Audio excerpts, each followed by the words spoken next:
The brand new RTX 5070 Ti is here. Could this be the new go-to card for those of you who want epic 1440p and 4K gaming? Or will it suffer the same horrendous pricing and poor performance uplifts that we've seen with the previous 5080 release? Well, in today's video, to find out, I'm going to be building an awesome 5070 Ti gaming PC build, showing you guys what parts I'd pair up with NVIDIA's latest GPU, as well as checking out those all-important gaming benchmark numbers in everything from Marvel's Rivals, Alan Wake 2 and Cyberpunk to see whether this card is really worth your money. Let's do this.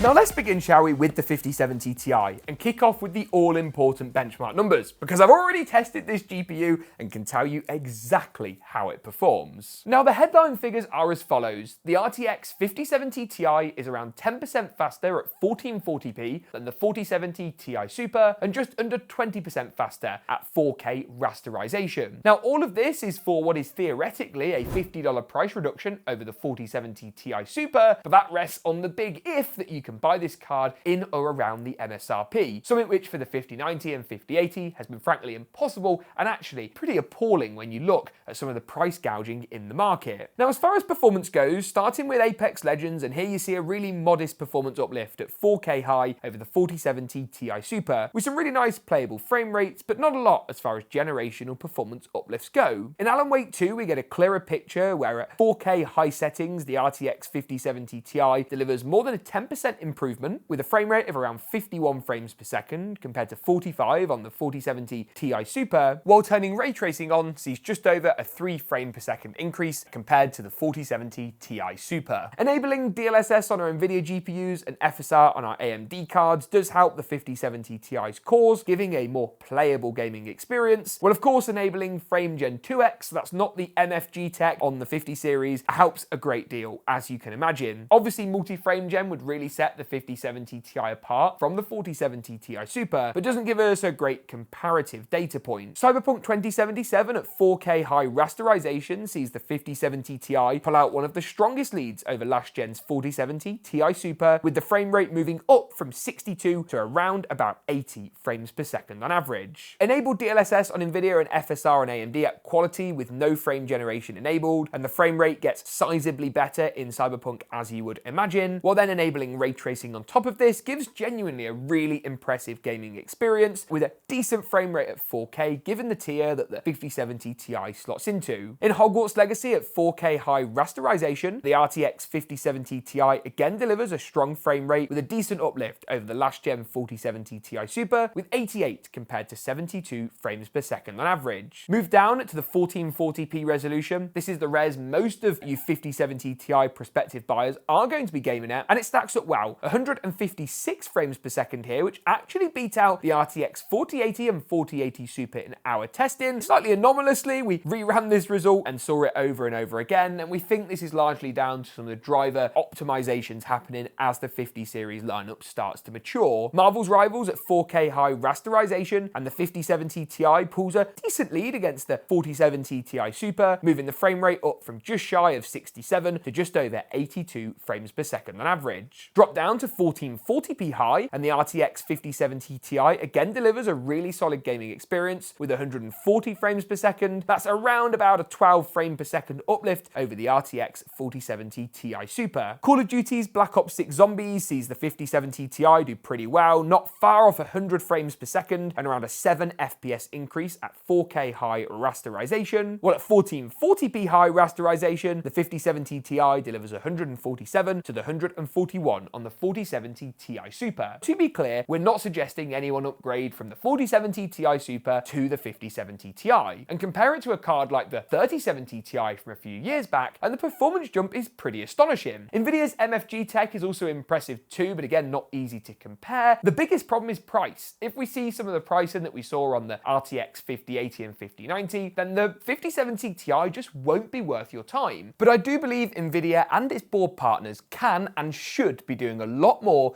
to ensure that the pricing they set is actually reflected in the retail partners that they work so closely with. Now, the imminent arrival of the 5070, AMD's two new 9070 GPUs, and of course better stock of the 5080 down the line should alleviate some of the pressures, but buying this card in or around launch day is gonna cost you, I would hazard a guess, more than MSRP. Talking of MSRP, this MSI Ventus card is actually designated by NVIDIA, and again, we'll see how this goes, as an MSRP design, meaning that if retailers do try and sell this GPU for more than its $749 price tag, they're being just a little bit naughty. Now, for your $749, you get a pretty sleek looking GPU. There's a lot of silver on this design, which won't be to everybody's taste, but the backplate, I'm glad to report, is a darker grey or black. And if I pull the peel off, oh yeah, that's quite satisfying. It's a good looking card. It fits firmly within the 2-slot form factor. And if I compare it to the NVIDIA Founders Edition 5080, 5090, you can see that they're virtually the same size. Our Ventus card is actually a little bit smaller as far as the height goes, but the length of the cards is basically the same. Now, there is no Founders Edition design this time around, so those of you who like that design are going to be out of luck. We believe there's still going to be a Founders Edition 5070, just not the Ti variant, what they also did with the last generation. Now, ultimately, 4070 Ti Super availability is currently pretty crap anyway, meaning most people are going to buy this card. And if you are, what parts should you combine it with for a high-end gaming PC build? Now, for the CPU, I've gone for the AMD Ryzen 7 9800X 3D. Now, this is basically the fastest gaming CPU on the market right now, with 8 cores, 16 threads, loads of L3 cache, and ultimately it's going to make sure that we have as little as possible of a CPU bottleneck with our GPU, which is always good to see. This is going to bring our CPU and GPU combo to around about $1,000, which should be over half of the budget today, and is a pretty good ratio from which we can work on. I will be doing a cheaper build with a Ryzen 5 chip to assess the kind of bottleneck in here, but you have to remember that CPUs just aren't really keeping pace with GPUs, which means in many respects your CPU is more of a bottleneck than ever with 50 series, something really crucial to keep in mind. The 9800X3D is great because it supports B850 motherboards, and these are going to help us to offset the cost of the more pricey CPU. Unlike on Intel, where you're constrained to only the top-end chipset for overclocking, B850 gives us all those features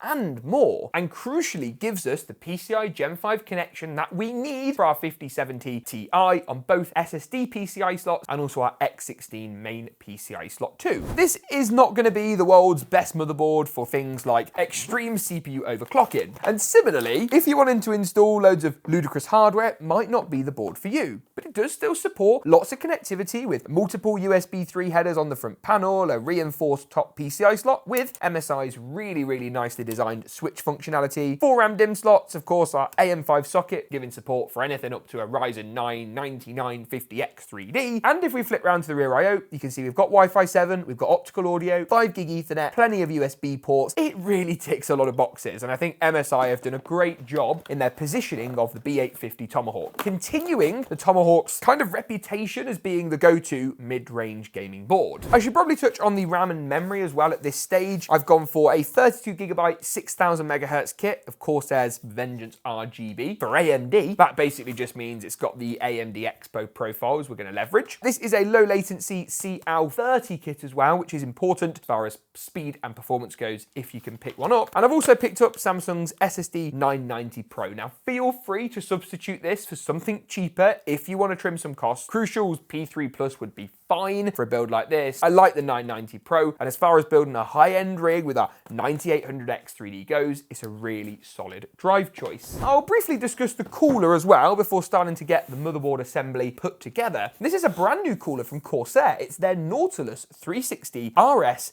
ARGB. What does that mean? This is Corsair's latest, I don't want to say entry-level cooler because it's a very solid design, but it actually has their new RS ARGB fans. So we haven't got any Corsair iCUE to contend with, meaning we can easily sync these through the RGB headers on the motherboard, and it's going to match the case choice in this build really very nicely. But I don't want to ruin the surprise, and I'm going to talk about the case in a bit more detail later on. For now, I'm going to begin with the motherboard assembly, installing the CPU into the CPU socket, followed by the RAM into the second and 4th RAM DIMM slots, as well as the SSD, which is going to go under our top Tomahawk Max labeled heatsink, which is fully toolless and easily removable. Nice job, MSI. There is one more thing I need to do with the motherboard assembly, and that just goes back to the Nautilus cooler. And what I've got to do is figure out how on earth it actually installs. Now, I think I'm going to need to remove the black plastic stock mounting hardware on the motherboard in order to get this in, but I don't actually know. So it's worth having a look to find out. Although actually, I don't think Corsair include paper product manuals anymore, so I need to check the AMD bracket instead. Now, looking at this bracket, I just need to take off the stock plastic brackets, as I imagined, and then use the board's integrated backplate to install these 4 posts. I'm going to add the AMD bracket itself back onto the CPU cooler later, so keep this safe for now. Now, with the motherboard assembly built up, I can look at the case, and I'm very, very excited about this. This is the Corsair Frame 4000 series. Now, most of you watching this will be familiar with the 4000D, 4000X, and I really like that case. But unfortunately, in 2025 and even 2024, it's just a bit out of date. This is its successor and brings one of the best-selling PC cases into the modern era. So what's new? Now, we've got mesh down the side here with Corsair's new pattern. We've got taller feet, which gives the case more airflow room at the bottom. The tempered glass panel isn't full height this time and instead only sits above the PSU shield. That's a bit more modern, a bit more sleek, and I like it, and easily pops off. Corsair are also going to sell a module down here where you can actually put a screen on the side of your case if you wish. This is a trend that I think I've been seeing across more and more cases. This is the ARGB model, which comes with 3 of their RS120 ARGB fans at the front. They're the same ARGB fans as I've actually got included with the cooler, which is going to go at the top of the case. You now get, finally, an integrated GPU support bracket. Why did this take so long? But I'm glad to see it has landed. And you have universal motherboard support for what they say are Asus, BTF, GeekaWhat Project Stealth, and MSI Project Zero. So they will all fit, in theory. And even the power supply screws, yes, the power supply screws are now toolless, meaning you could just screw the power supply in without, well, having to really worry. All the screws on this case are toolless. They've taken feedback on board, so they say we're going to try that out around thickness of the metal and the quality of the tooling. Oh yeah, if you want your GPU in a vertical mount configuration, watch this. No problemo, like that. And it's taken me 10 seconds to swap that from a horizontal to a vertical GPU. I'm so far really impressed with it, and I actually think it's very impressive what they've done. Final thing, there's so much on this case that's new. It's very exciting. At the top of the case here, you can see you've got these rails. Now, these rails are for installing either 120mm AIOs, which we'll need to change, or 280s. And I think all you have to do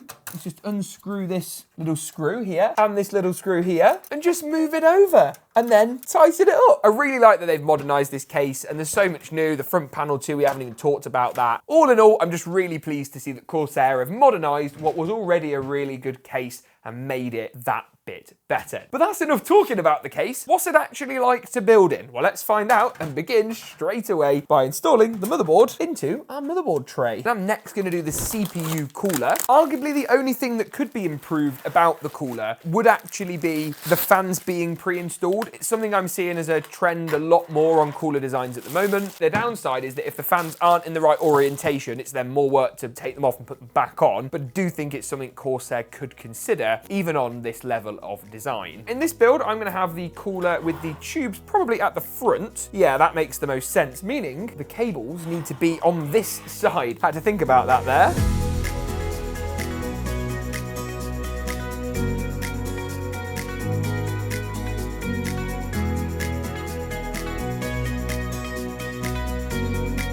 Now with that, it's nearly time to pop the GPU in. But first, I am going to do the power supply and add an additional RS120 ARGB fan to the rear, just to give us a slightly more complete looking case. If anything else, the existing 6 fans are more than enough airflow. Now this gives me a good opportunity to try out Corsair's new tool-free power supply installation, which, you know what, well, I'll plug the cables in a second. If this thing is as easy to get in and out as Corsair say, this shouldn't be any bother. So all I need to do is slide the power supply in. In theory, these screws line up. Okay, yeah, that was pretty easy.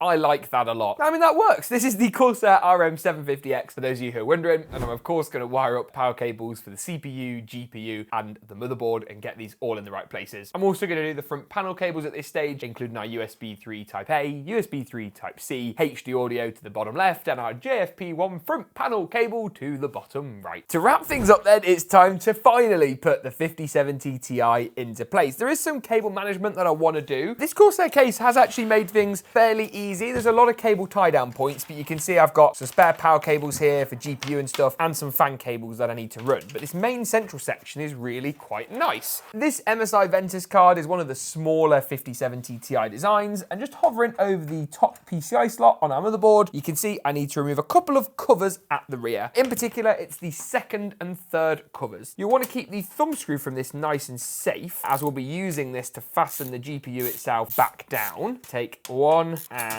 two screws out, and then slide the card in, and this is all looking pretty nice. Get it all lined up, push it in, and then you want to just lock it with our MSI PCI switch. There we go, get it seated nice and firmly before fastening the two thumb screws back down, kind of ironically, with a screwdriver. Run the GPU power cable into place, a little something like so. Get the slack pulled out the way, and that is one pretty good looking 5070 Ti gaming PC build. I'll leave you with a few beauty shots of this great looking system to finish, as well as links to everything mentioned today for latest pricing and availability, as well as our 5070 Ti detailed review at the links in the description below.